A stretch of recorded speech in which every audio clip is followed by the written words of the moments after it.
We continue now with the second part of a special report on finding closure for a baby that died when she was abandoned after she was born in 1985. Last month, a group of first responders, prosecutors, and community members were at a committal service organized by the two detectives who helped solve this case and helped name the baby. Lorraine Pelletier was there too. Morgan Sturtevant joins us now with the story.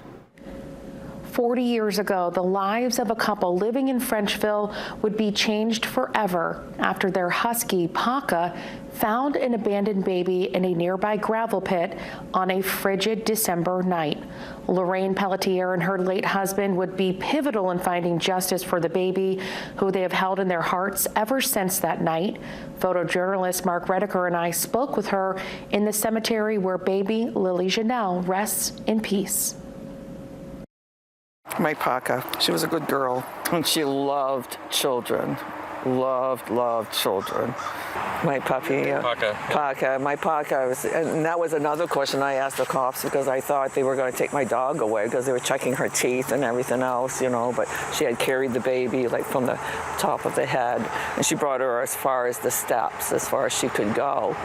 And then she always tapped on the window in the back when she wanted to come in, and, you know. For me, it never goes away because I lived my whole life regarding this baby, you know, hoping that we'd find the mother, which we did. Unfortunately, we did before my husband passed. It was closure for him, but it's always been a reminder. This child has been in my life 40 years. You know, I'm the one that celebrates her birthday, you know. I always know, you know, I mean, like my friends will always, they always know when it's her birthday because I always talk about it. You know, it's been our whole life. It's been our whole life. I've been interviewed many times, and I figure, well, we'll never get anywhere. But the day that Jay showed up at my yard, and I opened the door, and I saw Jay, I thought, all right.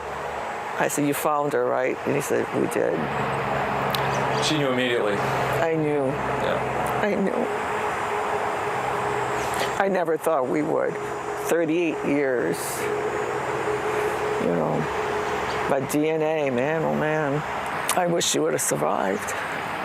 Because that was one of the first questions I asked the state cops when they were home. I said, if she would have lived, would we have had a chance to adopt her?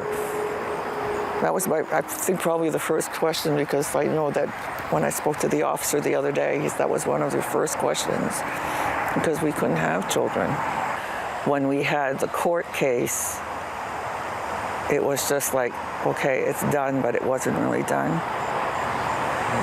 And like my husband and I looked at each other, it's just like, okay, now what? You know? At that time, we didn't even know exactly where she was buried. And since Lorraine and Armin were essentially the adoptive parents of her, but by default, they became the people that were also victimized from this. To be able to provide some closure to Lorraine, and now she can come here and come visit. She knows where Lily is, and that's very satisfying for me.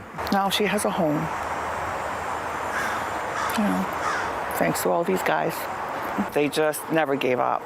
They never gave up. I come to the cemetery all the time, and now we have a spot that we know where she is. So that's really a good closure. A good closure. You know, had it not been for Paca, I wonder how long would it have been before she was discovered, if at all? It's a visible reminder that every one of these stones is a story. Every one of these stones is a representative of a life lived. This is one that has a personal connection for me. I really do consider her now to be a relative. She's a relative. She's an adopted sister. She's someone I can go and visit anytime and